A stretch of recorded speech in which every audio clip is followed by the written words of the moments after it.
So, DCWB has a 10-year plan now for the DCEU, something similar to what Marvel did. So before we get into this, I'd just like to say, that's what they should have did in the first place.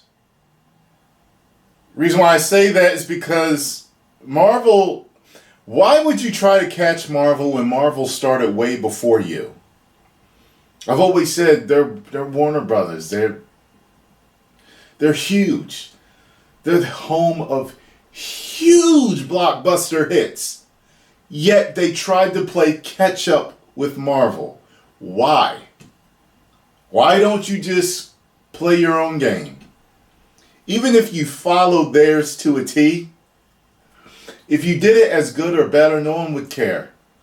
There always be those people yapping away, oh, and they just copy Marvel. So, entertainment copies all types of entertainment all the time. It's the same stories told over and over again. It's just how they tell it. You know? So, it just irritates me that, it's like, better late than never. You know what I'm saying? So I would assume they're probably on the right road now. And at the same time, need to restore the Snyderverse. But let's get into this. The Warner Bros. Discovery executive also addressed scrapping Batgirl. Sorry, after the titles. And the title says DC will have a 10-year plan akin to Marvel's playbook, says David Zaslav. Our job is to protect the DC brand. He said that like a superhero. Maybe he's the superhero for the DCEU. He is the Kevin Feige now of the DCEU. Let's see. Just 2 days after Warner Bros. Discovery made the stunning move to cancel the HBO Max film Batgirl, an unapologetic CEO David Zaslav sought to reassure Wall Street there is a cohesive plan for the future of DC. You look at Batman, Superman, Wonder Woman, Aquaman, these are brands that are known everywhere around the world. It's funny he left out the Flash. Zaslav said during an earnings call Thursday, we have done a reset. We've restructured the business where we are focusing. Oh my God, I can't talk. Where we are going to focus.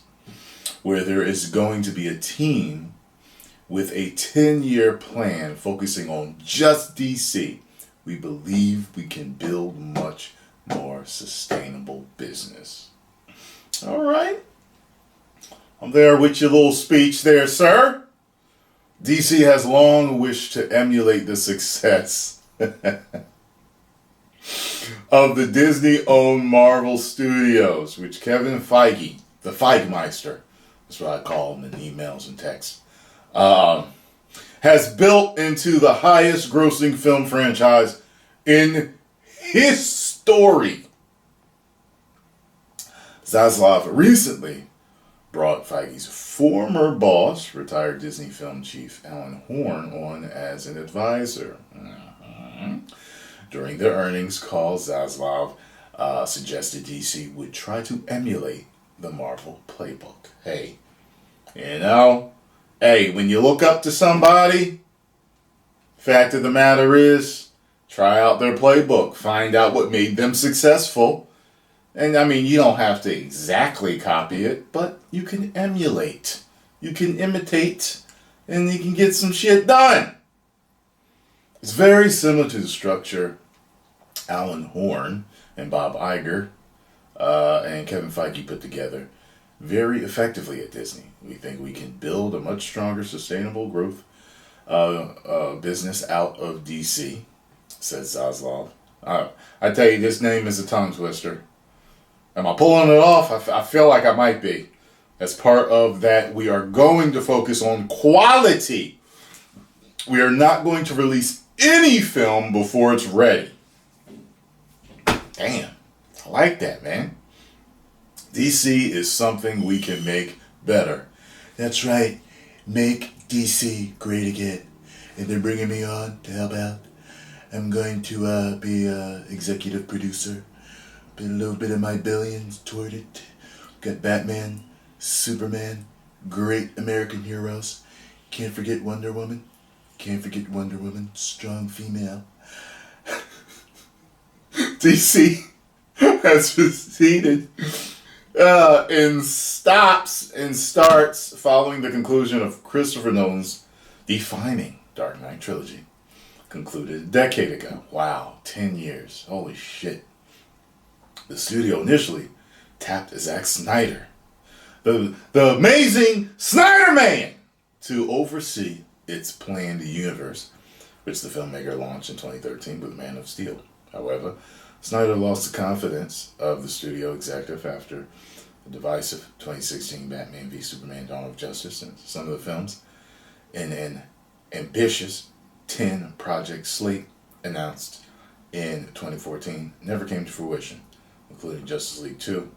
Executive Walter Hamada took the reins of DC Films in 2018 and has been plotting out a number of films, including several HBO Max, to meet the mandate.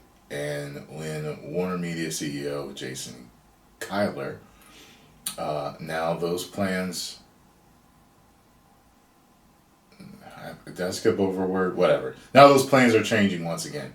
Zaslav touted a number of DC films coming up, including Black Adam and Shazam! Fury of the Gods, and addressed the rumors that some of those films could shift dates without confirming or denying. Okay? We are very excited about them. We've seen them. We think they are terrific, and we think we can make them even better. Zaslav said, in terms of marketing and distributing the upcoming films, which also include The Flash, starring controversial actor Ezra Miller. Oh, okay. The executive also revealed that while he was focused on theatrical releases, a number of movies will be released with shorter windows and with different marketing campaigns, but will always be agile, and the focus will be on theatrical.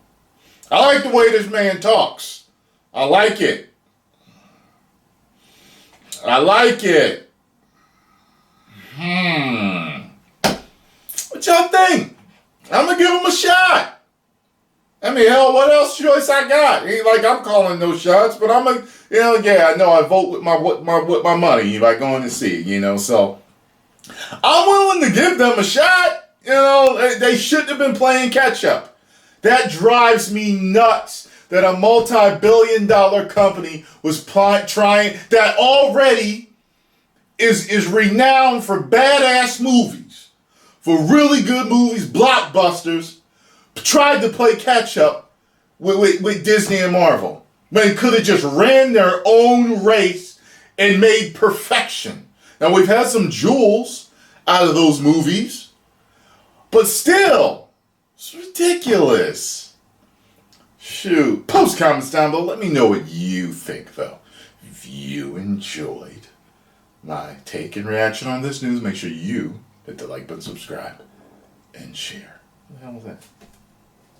Oh, okay. 10 million subscribers. Woo!